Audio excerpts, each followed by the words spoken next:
A sharp thud echoed as Marcus Ellington's suitcase was shoved hard down the aisle by a security officer. The entire first-class cabin fell silent. The black man in a simple suit and thin-rimmed glasses had just been ordered to vacate seat 2A, the seat he had paid $4,750 for on the New York to San Francisco flight. "You need to move to economy," said lead flight attendant Linda Carson, her voice steady, her eyes cold. "This seat belongs to a preferred customer." Marcus looked up, his gaze calm though the hands resting on his knees tightened so hard his knuckles turned white. He did not yell, he did not argue. He simply said, "Valid ticket. Valid seat. I am sitting where I belong." Murmurs began to spread among the passengers behind him. Who was right? Who was wrong? Some reached for their phones, recording, their lenses trembling with a mix of excitement and unease. In the cramped cabin, the atmosphere thickened, as though a single spark could ignite an explosion. Across from Marcus sat Richard Whitmore, a white man in a navy suit, a Rolex gleaming under the LED lights. He smirked. "Seat 2A is mine. I've sat here dozens of times. You must be mistaken." Perhaps you have seen this scene before. On one side, the arrogance of entitlement. On the other, a calm so sharp it was dangerous. Who truly held the power? Marcus leaned back, his voice dropping low. "Mr. Whitmore, under Section 17 of the U.S. Federal Aviation Contract of Carriage, seat ownership is determined by a paid electronic ticket, not by personal habit. Would you like me to read my ticket number aloud for the entire cabin to hear?" His words cut like a blade. For a brief moment, Linda Carson faltered. But quickly, she regained the authoritative tone of a veteran flight attendant. "Mr. Ellington, I am asking you to cooperate. If you refuse, we will have to call in airline security." That phrase, "have to call in security," rang in passengers' ears like a familiar bell. How many times had they seen a black passenger dragged from their seat? And now, it was unfolding again, right before their eyes. Marcus breathed slowly. In his head, numbers flickered like a balance sheet. $500 million, the value of the deal he was flying to San Francisco to close. One misstep could ruin it all. But silence would mean surrender. He looked directly at Linda and gave a thin smile. "Ms. Carson, are you certain you want your name on this report? You are confronting a passenger with a confirmed, fully paid ticket, purchased with an Amex Black Card, and you are willing to violate Section 240, denied boarding compensation, of the U.S. Department of Transportation?" Linda bit her lip. Never before had a passenger thrown legal and economic terminology back at her like this. Usually the threat of calling security was enough, but this man was not flinching. Behind him, Richard laughed, trying to tilt the tension into mockery. "Come on, a guy in a $500 suit with a torn shoulder quoting law to me? I've been pampered by Atlantic Airways for years. He's just putting on a show." The laughter rippled. A few nodded along with Richard. Yet some eyes began to shift toward Marcus, uncertain. Suddenly, heavy footsteps echoed. Two security officers appeared, their voices firm. "Mr. Ellington, please step away from your seat. If not, we will enforce aviation safety regulations." In that moment, Marcus felt his stomach knot. He could hear the pounding of his heartbeat. each thud strong and fast. Under the harsh cabin lights, his face was illuminated, his dark eyes reflecting a mute, unwavering resolve. He rose slowly, deliberately, without a hint of resistance. Outwardly, it looked like defeat. But in his mind, a different plan had already begun. One call, one name. And when that name was spoken, the entire airline would tremble. Marcus glanced at Richard, his voice low and cutting, just loud enough for him alone. Be careful. The market does not forgive deception. The first-class cabin held its breath. Phones kept recording. Passengers waited for the conclusion. But they did not yet realize. The man being escorted from his seat was not the weak one. He was Marcus Ellington, CEO of Ellington Dynamics, a conglomerate worth $18.7 billion. And with a single dial, everything was about to turn upside down. Before he became a name that made Wall Street look up, Marcus Ellington was once just a boy with worn-out shoes and 3 borrowed books from the Detroit Public Library. He was born in 1976, in a neighborhood where streetlights were fewer than police visits. The 2-bedroom apartment where Marcus lived with his mother, Gloria Ellington, always carried the smell of rust from old pipes and the sound of rats scurrying across the ceiling at night. Gloria worked night shifts as a nurse, her eyes ringed with exhaustion, yet her voice always gentle.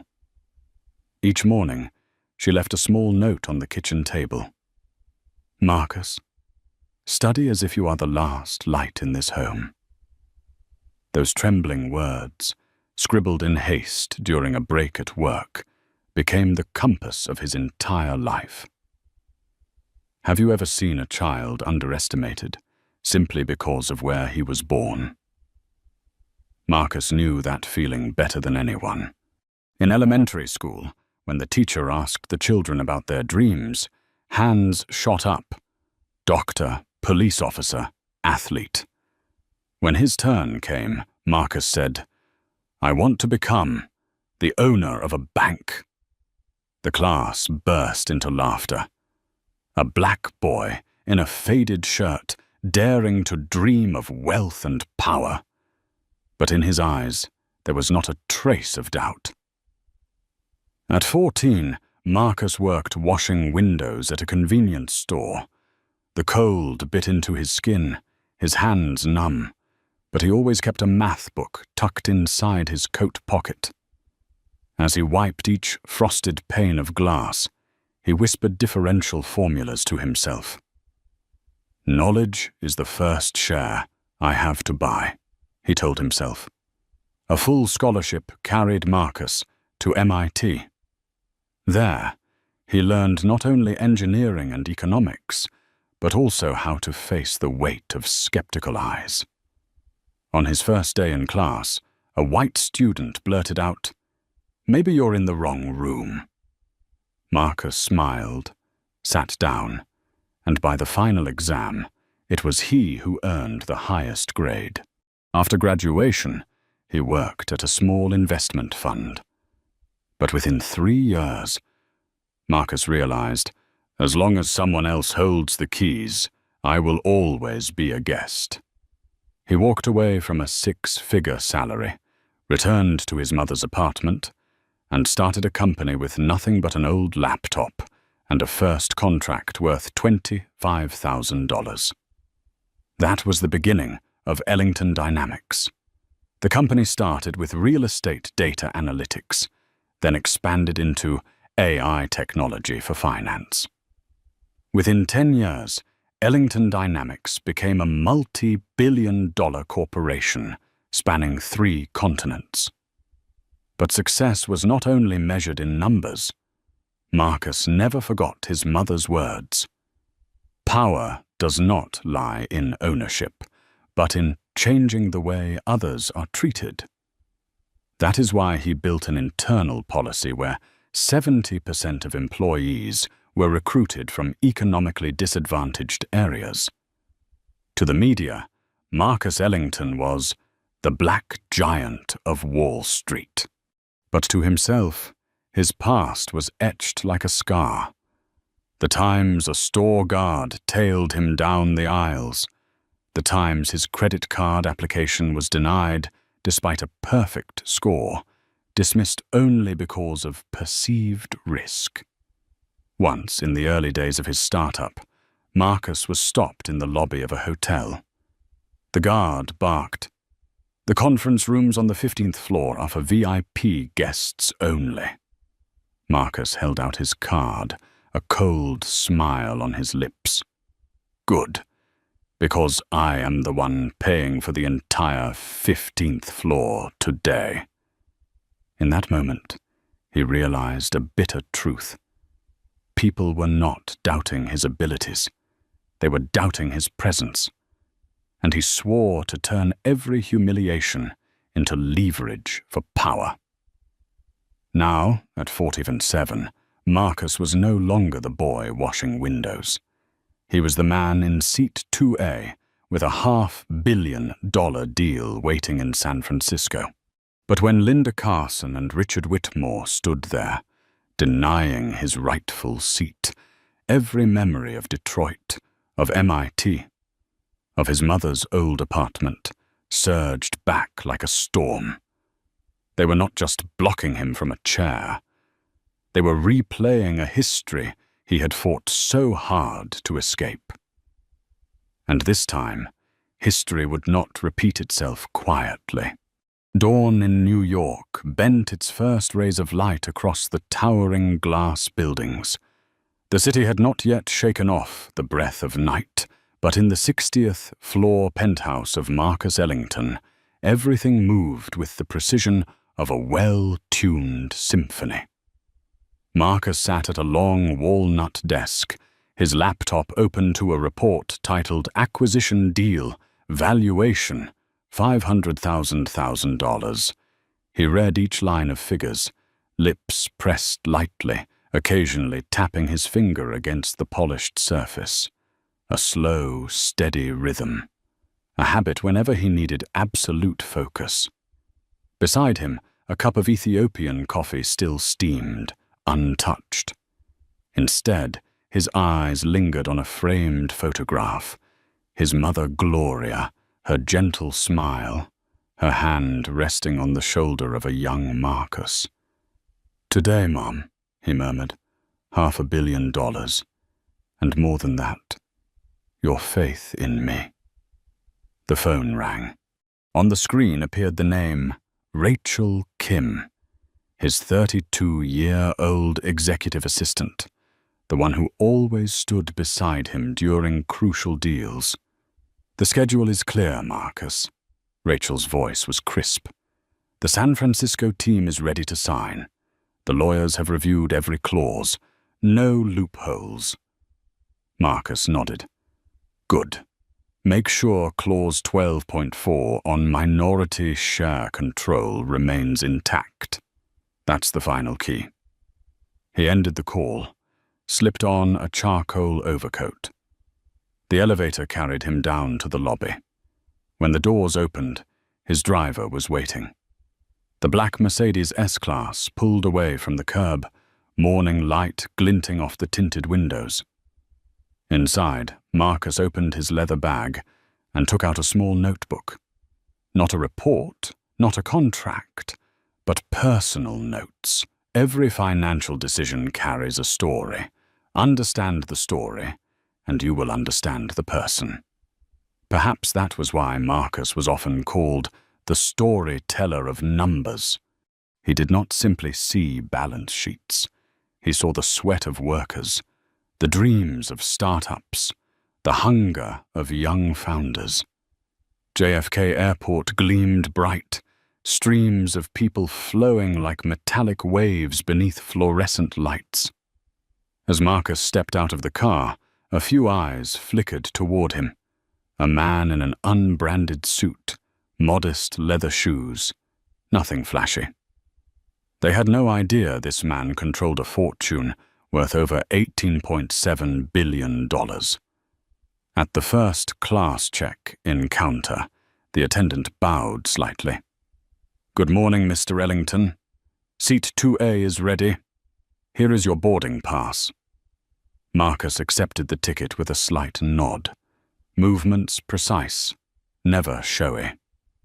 Passing through security, he caught the lingering glance of a T officer. It wasn't the first time. He was used to being checked more thoroughly than others, despite carrying a US passport and a first-class ticket. But today, Marcus remained silent. He knew all his energy needed to be reserved for San Francisco. In the first-class lounge, Marcus opened his laptop and joined a video call with his legal team. Bright faces appeared on the screen, greeting him. "Marcus, we compared the valuation with 3 audit firms. The figure stands strong. All that remains is the signature." He smiled faintly, his voice steady. "When we sign, remember this is not just a contract. It is a declaration. Ellington Dynamics does not merely exist. We lead." A chime echoed through the lounge. "Atlantic Airways Flight 762 to San Francisco. Boarding now." Marcus closed his laptop, inhaled deeply. He rose, shoulders square, walking with the confidence of a man who had prepared his whole life for this moment. But destiny often hides in the smallest of details. As he approached the boarding gate, at the counter nearby, Richard Whitmore was laughing with the staff.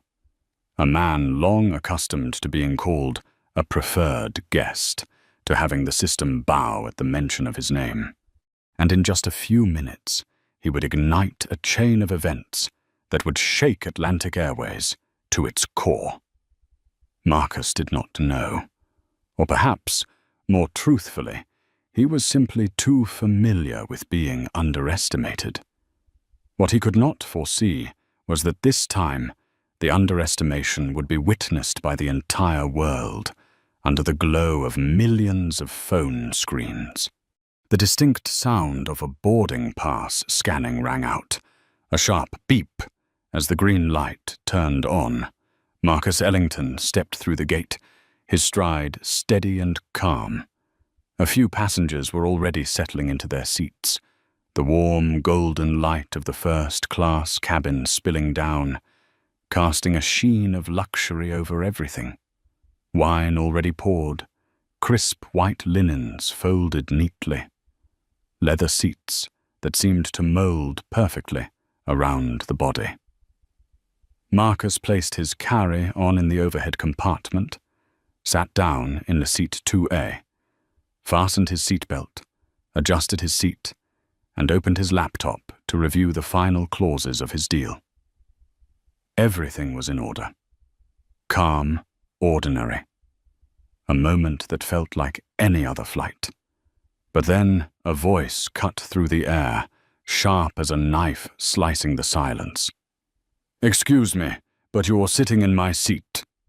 Marcus looked up.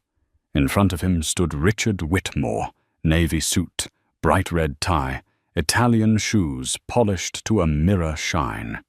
The 55-year-old man stood tall, clutching his boarding pass like a weapon. His eyes flicked over Marcus with arrogance, as though he could not fathom that an ordinary black man would dare occupy the seat he considered his own. Marcus remained composed, his voice low but firm. "This is my ticket. Seat 2A. You're free to check." Richard chuckled softly, a condescending laugh that rippled through the cabin. "I've flown this route dozens of times. This has always been my seat. Clearly there's been a mistake. You should step aside." A murmur spread through the cabin. Curious eyes turned their way. A young couple whispered, "God, is this another incident?" A businessman quietly raised his phone, recording. The air grew heavy, tense as a drawn bowstring. Marcus arched a brow, pulled the boarding pass from his pocket, and laid it on the tray table before Richard. The number was clear. Seat 2A. His words came slowly, each syllable hammered down like iron. There is no mistake. There is. The transport contract is binding. The ticket is paid for. Just as Richard prepared to retort, Linda Carson, the head flight attendant, approached. Her hair was neatly tied back, uniform sharp, voice professional, though her eyes betrayed something colder. "Is there a problem here, gentlemen?" Richard immediately raised his voice, the tone of a man used to being obeyed. "This man is sitting in my seat. I booked it." Linda turned to Marcus, her gaze assessing. "Sir, may I see your boarding pass?" Marcus handed it over. She glanced at it, her brows faintly tightening. Yet instead of affirming his right to the seat, she lowered her voice and said, "Mr. Ellington, we'd like to keep this flight running smoothly. Perhaps you might consider moving down to economy to avoid any disruption." In that instant, the vein at Marcus's temple pulsed violently. The hum of the engines blended with the tight-held breaths of the passengers around him. He drew in a slow breath, forcing his tone to remain measured. "Ms. Carson, my ticket is for first class. I will sit in the seat I paid for. You should enforce the regulations, not cater to someone's personal habits." The cabin fell into a heavy silence. Richard broke it with booming laughter, rich with the satisfaction of someone who believed he had already won.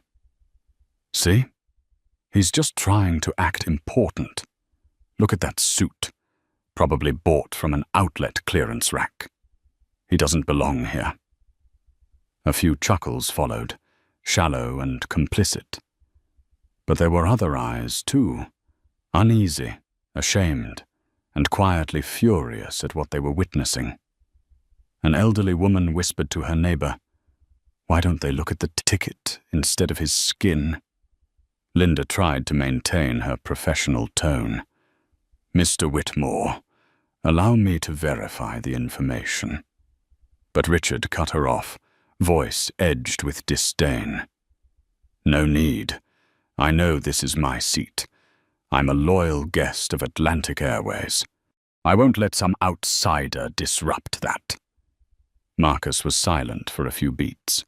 Then he closed his laptop, leaned slightly toward Richard, and his voice came out low, hard as steel. "Mr. Whitmore, seat assignments are not based on loyalty perks. They are based on boarding passes and federal aviation law. And you are wrong." His words made several passengers suck in a sharp breath. Linda flinched slightly, yet instead of defending the rightful customer, she gestured discreetly to a colleague. A young male attendant stepped forward, whispering, "If he refuses to move, we'll just call security." Marcus heard every word. His chest tightened. He knew exactly what was about to unfold. And in that brief moment, he scanned the cabin. The faces, the cameras recording, the silent witnesses. He understood. This was no longer about a seat. This was about who was allowed to exist in this space of privilege. His thoughts hardened. If they want to force me out, they will pay dearly. The market does not forgive this kind of mistake. The intercom crackled to life, announcing that boarding was complete. But in seat 2A, the storm had only just begun. The first-class cabin sank into silence like a stage before a storm. The air was heavy. The golden lights suddenly felt colder. Linda Carson pressed the emergency button, her voice hard and low. "We need security assistance at 2A. A wave of murmurs spread. Passengers whispered, phones were raised, small cameras, but with the power to shake an entire airline. Marcus Ellington sat upright, his hands clasped together. His heart pounded fast, yet his face remained unnervingly calm. In his mind, memories surged back, the times he had been sword at service, shadowed by security guards, politely told, "Maybe you should go somewhere else." But this time, it was unfolding in front of dozens of witnesses and millions more who would watch the recording. The cabin door opened. 2 security officers entered. Daniel Brooks, 38, stepped forward, tall and broad-shouldered, his voice firm. "Sir, we've been instructed to remove you from your seat." Marcus did not move. His voice dropped, sharp as steel. "Mr. Brooks, are you aware that I hold a valid boarding pass for this seat? Do you understand that if you lay a hand on me, you are violating Section 41712 of the Federal Aviation Act, which prohibits discriminatory practices in air transportation?" Daniel faltered, but Linda cut in, her voice overriding. "He's causing a disturbance. For the safety of this flight, please leave your seat immediately." Richard Whitmore folded his arms, leaning back with a smirk of triumph. "That's right. Get him out of here. People like him don't belong in first class." A few chuckles followed, but then a voice rose from row 3. "Wait a second. He has a ticket. I saw the boarding pass. Seat 2A. A young woman held up her phone, recording close to the ticket on the tray. Linda tried to block her, but the image was already captured. Marcus stared straight into the camera. He knew every movement would become evidence. Slowly, he stood, his eyes locked on Linda. "Carson, remember this. Every decision you make today will appear in the legal record, and the law does not favor bias." Daniel placed a hand on Marcus's elbow, pressing gently. "I'm sorry, sir, but we have to do our job." The murmurs swelled louder. A white man in seat 1A muttered under his breath, "Shameful. It's 2023 and this is still happening?" Marcus was led down the aisle. The cabin lights glinted across his face, not defeat, but dangerous restraint. Every step landed like a stake driven into the floor. Just before leaving the cabin, Marcus turned to Richard, his voice deep, each word carved into the air. "The market hates deceit, Mr. Whitmore. Remember that." Richard laughed loudly, but the eyes around him began to harden. The cabin door slammed shut. Marcus was escorted into the bright white light of the airport hallway. Passengers inside the plane sat frozen. The whispers didn't stop. He had a valid ticket. They just made a huge mistake. In the security room, Marcus was invited to sit. Daniel Brooks avoided his gaze, visibly uneasy. A mid-level manager rushed in, voice strained. "Mr. Ellington, please cooperate. We just want the flight to depart on time." Marcus crossed his arms, leaning back in his chair. His voice was no longer that of a removed passenger, but of a CEO accustomed to control. "You just said on time. But you forgot one thing. Lawful. I am not the problem.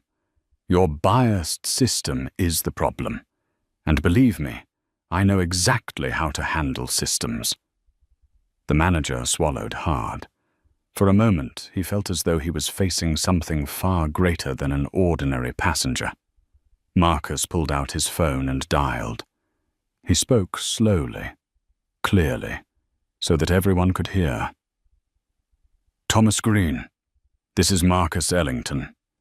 We have an emergency.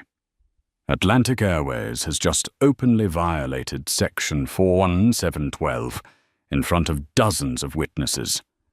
I want the entire board notified immediately, within 5 minutes. The room went still. The name Thomas Green, a major shareholder, one of the airline's most powerful figures, dropped like a bomb.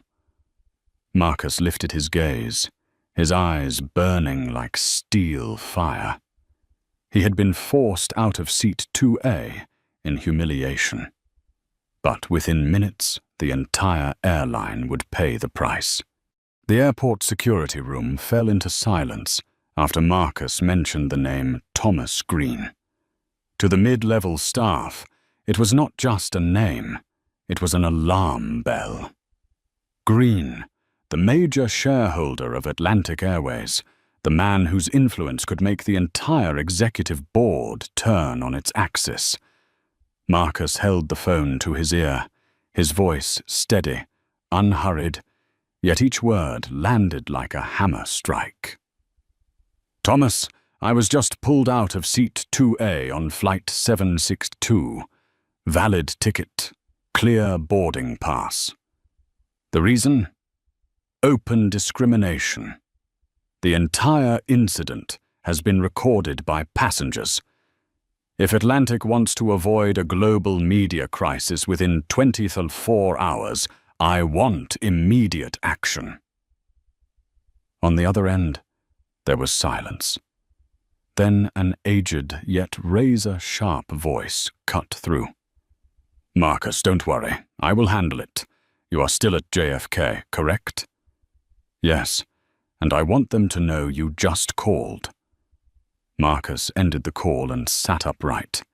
His hand did not tremble. His eyes remained calm. In contrast, those in the room, the mid-level manager, Daniel Brooks, and a female staffer, swallowed hard. They knew they had just lit a match to a powder keg. Only 10 minutes later, the door swung open. A tall, lean man with graying hair and a crisp grey suit stepped inside. Edward Clark, Regional Director, overseeing all Atlantic Airways operations on the East Coast. He did not rush, but each step he took pressed the air tighter in the room. Mr. Ellington. Edward extended his hand, his voice courteous but his eyes stern. I offer my deepest apologies for what just happened. I am here under direct orders from Mr. Green. Marcus gave a brief squeeze of the handshake, his deep black eyes cutting past the diplomatic veneer. Mr. Clark, I don't need apologies. I need action. And that action must happen here and now. Edward nodded. He turned toward Daniel and the mid-level manager, his tone snapping like a whip. Show me the incident report. The trembling papers were handed over. Edward skimmed them, then tossed them onto the table. No legal grounds, no safety violation. This is blatant bias. He drew a sharp breath, then continued. Mr. Ellington, please return to first class. I will personally escort you. Marcus rose. His steps were slow, yet each one beat like a drum in the ears of those who had humiliated him. When the cabin door opened and the warm, golden light spilled out, passengers jerked their heads up. They whispered, phones still recording. Richard Whitmore, still folded into seat 2A, froze when he saw Edward Clark walking beside Marcus. What is going on? This is my seat. Edward advanced, his voice cold as steel. Mr. Whitmore, your ticket is for tomorrow's flight. Mr. Ellington is the rightful passenger here, and you have just caused a serious incident for this airline. The whispers erupted. A woman exclaimed aloud, My God! He doesn't even have a ticket for today. Richard's face drained, then flushed red as he tried to bluster. "That's impossible. I am a preferred client. Atlantic has always given me this seat." Marcus cut him off, his voice low and firm, carrying across the cabin. "In business, Mr. Whitmore, we call that misrepresentation. And misrepresentation, sooner or later, goes bankrupt." The cabin buzzed with sharp whispers. Some passengers even began clapping softly. Phones remained trained on Marcus, capturing the moment of stunning reversal. Edward signaled to the lead flight attendant, Linda Carson, and her two colleagues, Meredith Hayes and Jason Hill. "The three of you, out, immediately. You are suspended from duty as of this moment." Linda went pale, her lips trembling. "But we were just following procedure," Edward cut her off, his voice like a blade. "What procedure allows you to eject a valid passenger based on personal prejudice? Atlantic Airways has no such procedure. Out!" In that instant, Linda seemed to collapse. From a position of authority in the cabin, she was now reduced to someone being marched out under the cold eyes of passengers. Jason lowered his head, Meredith's tears flowed, while Richard sat frozen, his face burning crimson.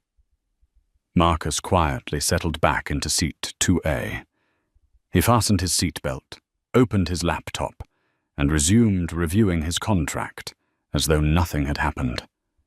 Yet the eyes of the passengers never left him. The man who had transformed from the humiliated victim to the epicenter of power. A man in seat 3B leaned toward his wife, whispering, "Who is he? Who is he really?" The answer was about to shock them even more. The engines roared steadily, but in the first-class cabin, no one paid attention to the sound of the machines. Every eye was fixed on the man who had just reclaimed seat 2A, calmly opening his laptop as if he had never been dragged from the cabin. Richard Whitmore was the opposite. He sat frozen, his hand trembling as it clutched the boarding pass for tomorrow's flight. The arrogance on his face had vanished, replaced by fear. A passenger whispered, "Who is he?" to make the regional director come in person. Another replied, "He must be a politician, or some billionaire." Marcus did not look up. He typed a few lines of email, his voice calm, almost as if speaking to himself, yet loud enough for the entire cabin to hear. "How interesting. A single first-class seat can expose an entire system. One passenger being cast out can become an ethical test for the entire airline industry." Edward Clark, standing nearby, regarded Marcus with caution. He knew this man carried immense power, though he had not yet grasped the full scope of it. Linda Carson, held at the cabin door, still tried to defend herself. "We didn't mean any harm. We just wanted to maintain order." Marcus looked up, his gaze cutting through Linda, cold but not loud. "Ms. Carson, order cannot be built on injustice. I was sitting quietly with a valid ticket. It was you, and the system you believed in, that turned me into a disturbance, simply because I did not resemble the people you are used to serving." The cabin fell utterly silent. Those filming with their phones seemed to hold their breath. This was no longer just a dispute over a seat. It was a public indictment. Marcus slowly closed his laptop.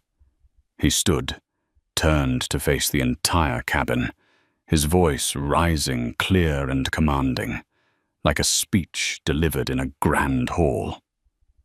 "Allow me to introduce myself. I am Marcus Ellington, Chief Executive Officer of Ellington Dynamics, a technology and real estate investment conglomerate valued at over $18.7 billion. I paid for this seat, just like any other passenger here. But today, you have witnessed with your own eyes power, status, wealth. None of it matters when the system chooses to look at skin color instead of a boarding pass. Murmurs erupted. Some passengers gasped, a few clapped quietly, others brought their phones closer, recording every word. Richard Whitmore's face went pale, his voice stammered.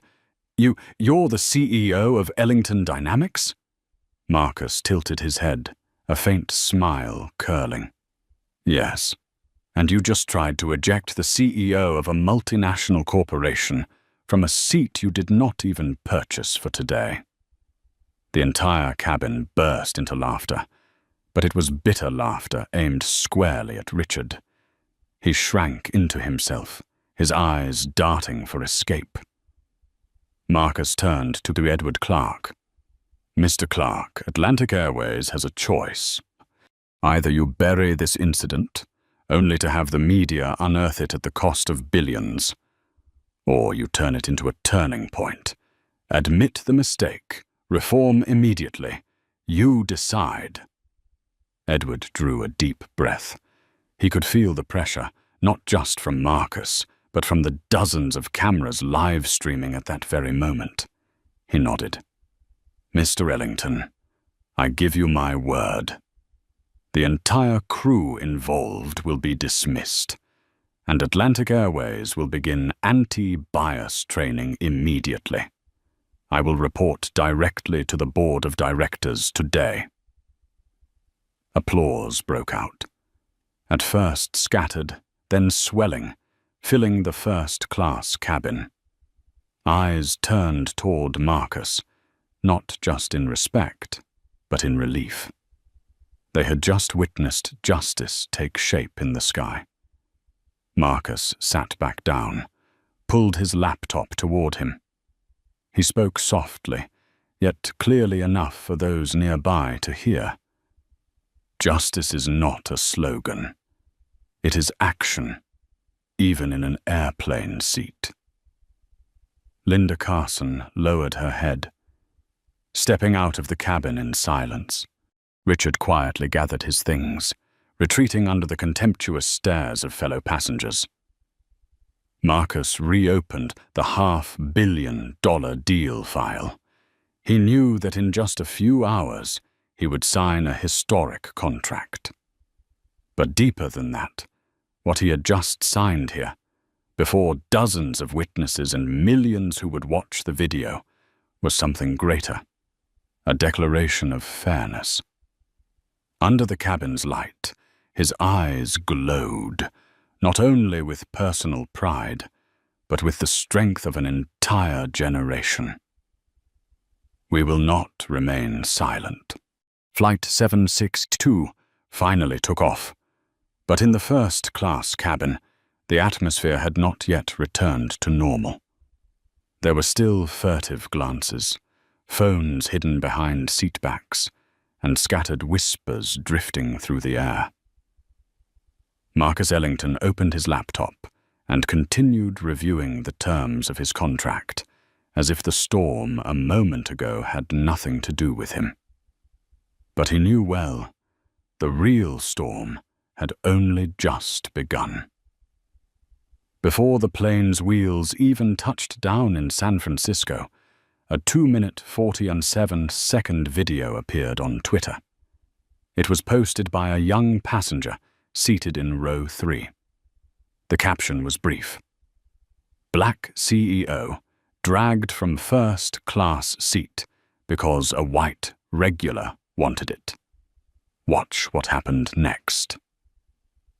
Within an hour, the video passed 2 million views. Hashtags surged across the platform. #Who owns Seat 2A? #Justice at 30,000 feet. #Ellington v. Atlantic. Facebook, TikTok, and Instagram exploded. One comment read, I went through the exact same thing. But no one believed me. Thank you, Marcus Ellington, for refusing to stay silent. On the other side, skeptics sneered. He probably used this to PR his company. Rich people are always performing. But the tide of support was overwhelming. People shared the clip with outrage, empathy, or simple shock at seeing the CEO of a multi-billion-dollar conglomerate treated like someone unworthy of seat 2A. The next morning, major newspapers ran the story. The New York Times led with the headline, "Atlantic Airways Incident, When Skin Color Outweighs a Boarding Pass." Forbes published an analysis, Marcus Ellington, From Victim of Discrimination to New Symbol of Corporate Justice. CNN opened its live broadcast by replaying the video. The anchor concluded, "The question is no longer who was right or wrong on that flight, but how much longer before corporations finally end deeply rooted bias." Atlantic Airways stock plummeted, falling 12% in a single trading session. Billions in market value vanished. The board of directors convened an emergency overnight meeting. In Detroit, inside the old apartment where Gloria Ellington still lived, the worn television played the news. She quietly wiped her tears as she watched her son on the screen. The boy once mocked for dreaming of owning a bank now stood before the world, turning personal humiliation into a wake-up call for society. At universities, law and economics students shared the clip as a living case study. This isn't just law in textbooks, this is law in real life. Meanwhile, at the offices of Ellington Dynamics, employees crowded around a large screen, both proud and tense. One assistant exclaimed, "He's not just defending his rights, he's starting a battle to change an entire industry." Yet not everyone approved. Some conservative groups openly criticized Marcus. If he really wanted equality, why flaunt being a billionaire CEO? An anonymous post on a far-right blog spread quickly. "This is just a PR stunt for more power." Marcus read it all. He did not grow angry. He understood. Every revolution has its opponents. What mattered was that the majority had seen the truth. That afternoon, Marcus's phone buzzed. Edward Clark's voice came urgently through the line. "Mr. Ellington, the Atlantic Board wants to meet you. They are prepared to invite you to serve as an advisor on diversity and equity policy. They are even proposing an honorary chairman seat on the board." Marcus closed his eyes and drew a deep breath. He remembered the moment he was dragged from seat 2A, the sting of humiliation, the curious stares, the sneer of Richard. All of it had now transformed into fuel for something larger, the chance to change from within. He answered slowly, "Edward, I don't need honor. I need commitment. If Atlantic Airways truly wants to survive, you must prove that fairness is not just a slogan in a brochure, but a matter of survival policy." The media continued to swarm. Hour by hour, minute by minute, the video spread further.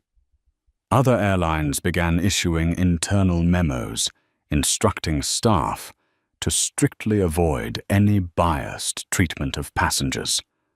Market analysts dubbed it the Seat 2A effect.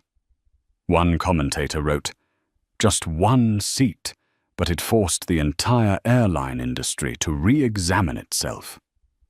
In his San Francisco hotel room, Marcus sat alone. His laptop glowed with the $500 million contract on the screen. But his eyes were not on the numbers. He stared into the distance, hearing in his memory his mother's words. "Study as if you are the last light in this house." Today, that light no longer shone only in the small apartment in Detroit. It burned in the hearts of millions watching a viral video. Marcus whispered softly, "Fairness at last has found its seat."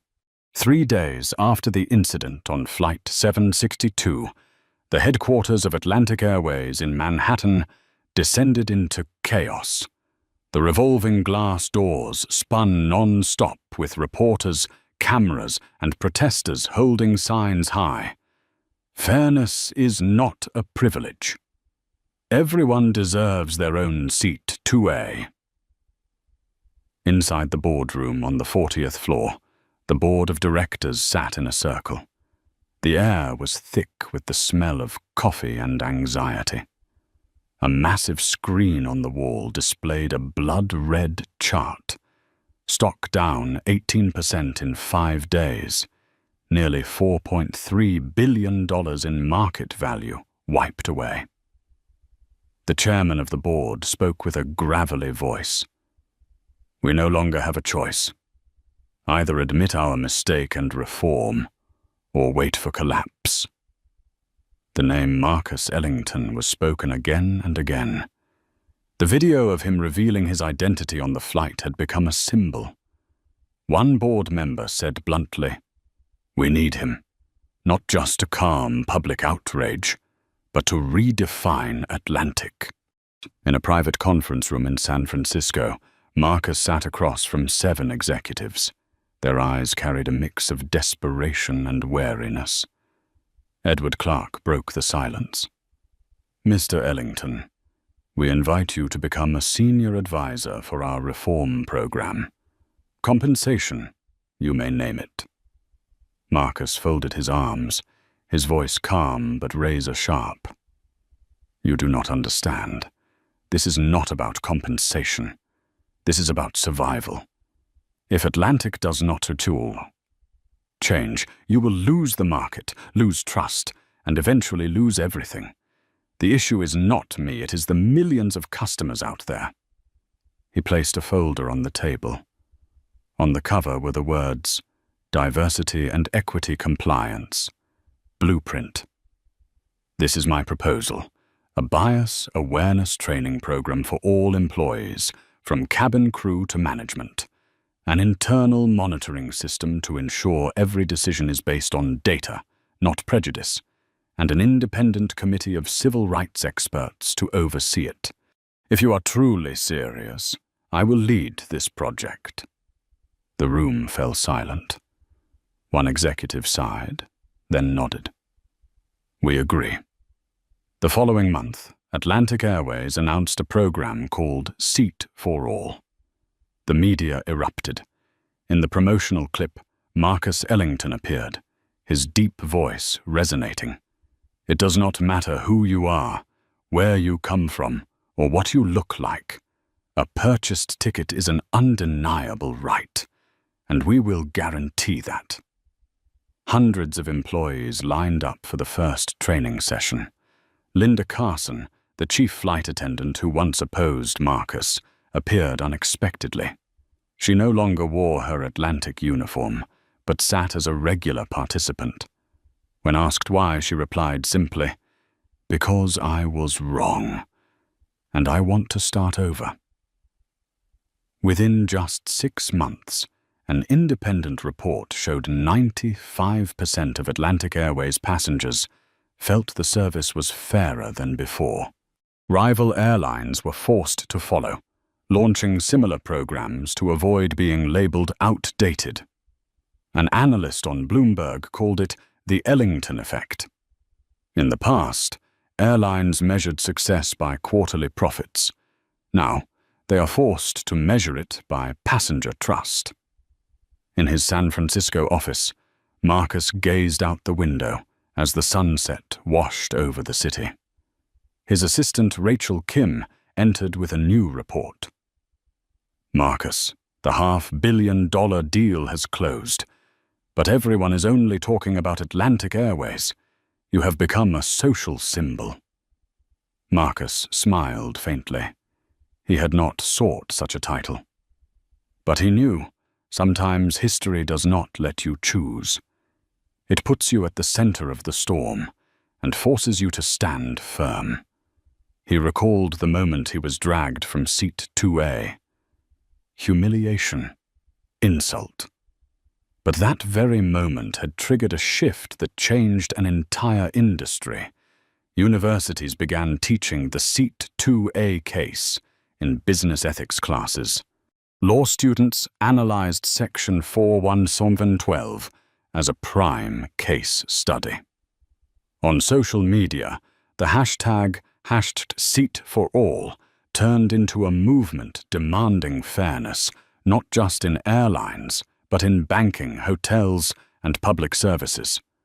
A journalist wrote, "When a CEO was treated like a second-class passenger, he turned humiliation into an opportunity to reshape societal standards. That is the Ellington legacy." Marcus closed the report and looked out at the crimson sky. He whispered to himself, "Fairness does not come from a single moment. It comes from the systems we leave behind."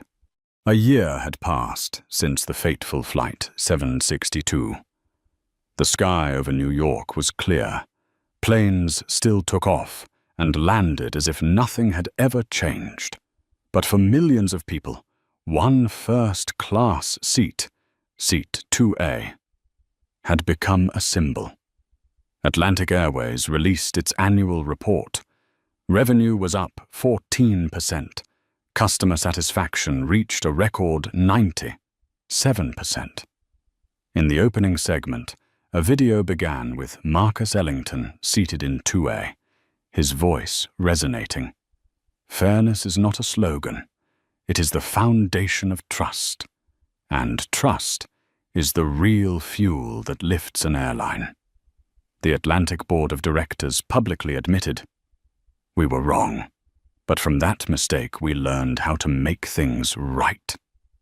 Passengers no longer feared being treated differently. A young businesswoman wrote on Twitter, "First time flying Atlantic since the incident. They called me by my name, respected me like anyone else. That feeling, it is not about the class of the ticket. It is about being seen as a human being." At universities, professors incorporated the Seat 2A case into lessons on business and ethics. Students called it the Ellington Case Study. Journalists named it the 2A Revolution. A blogger wrote, "A man was dragged from the seat he rightfully owned, and with truth and intellect alone, he changed an entire industry. That is not just justice, that is legacy." On social media, the hashtag #SeatForAll no longer referred only to airlines. It spread to banks, hotels, even hospitals. People began using it to demand fairness in every service. In his penthouse in San Francisco, Marcus Ellington sat by the glass window overlooking the bay. The sunset stretched across the water, reflecting on his contemplative face. Rachel Kim, now Deputy CEO of Ellington Dynamics, entered, placing a report on the table. "Marcus, Atlantic just announced growth. They send their thanks to you. And did you know? Someone has written a book about the Ellington legacy." Marcus gave a faint smile. Legacy is not in books. It is in how people are treated every day. If today an ordinary passenger can sit undisturbed in the seat they paid for, then that is the legacy. He stood, reaching for his coat. Rachel asked, "Where are you going?" Marcus replied, his voice quiet but firm. "To Detroit. I need to visit my mother." The old apartment was still there. Gloria, her hair now completely white, opened the door and embraced her son. In the familiar kitchen, she looked at Marcus with eyes filled with both pride and worry. You have gone so far, Marcus. But are you happy? Marcus sat down, taking her hand. Mother, I do not seek happiness in money or fame. I find it in moments of fairness. When a poor child receives a scholarship, when a passenger is called by their name, when a black man is not forced out of the seat he rightfully paid for. That is my happiness. Gloria's eyes welled with tears as she gently nodded. A week later, Marcus appeared at the Global Economic Forum in Geneva. Before thousands of leaders and scholars, he ended his speech with a sentence that brought the hall to its feet in applause. True power does not lie in the shares you own or the seat you hold on a board. It lies in ensuring that anyone with a purchased ticket has the right to remain in their seat. If we cannot achieve that, then we do not deserve to call ourselves leaders. 1 year after the incident, Marcus was no longer just a CEO. He was a symbol of turning humiliation into strength, of transforming a single seat into a global movement. And when an Atlantic Airways plane took off, passengers seated in 2A often whispered a single phrase: "This is not just a seat. This is a legacy." Marcus Ellington, once a boy washing windows in Detroit, had left behind something greater than skyscrapers or billion-dollar figures. He had left behind the belief that fairness can become the standard.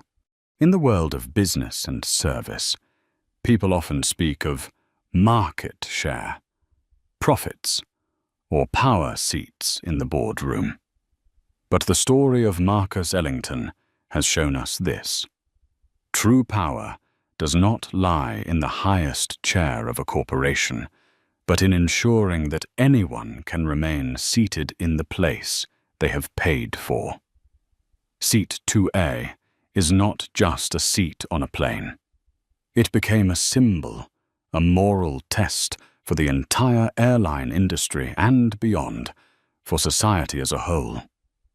When a single seat can ignite a global conversation about fairness, that is when we realize change does not always begin with grand resolutions, but with the courage to say no to injustice. Marcus Ellington turned personal humiliation into the catalyst for systemic reform. And the legacy he left behind is not measured in billions, but in the belief that fairness can become the standard if we have the resolve to pursue it to the end. If you believe that everyone deserves their own seat 2A, press like to spread this message. Do not forget to subscribe for more dramatic and inspiring stories. And leave a comment with just 2 words: seat fair, to affirm that you too stand on the side of fairness. Because in the end, the world is not measured by the seats reserved for the privileged, but by how we protect the seat for everyone.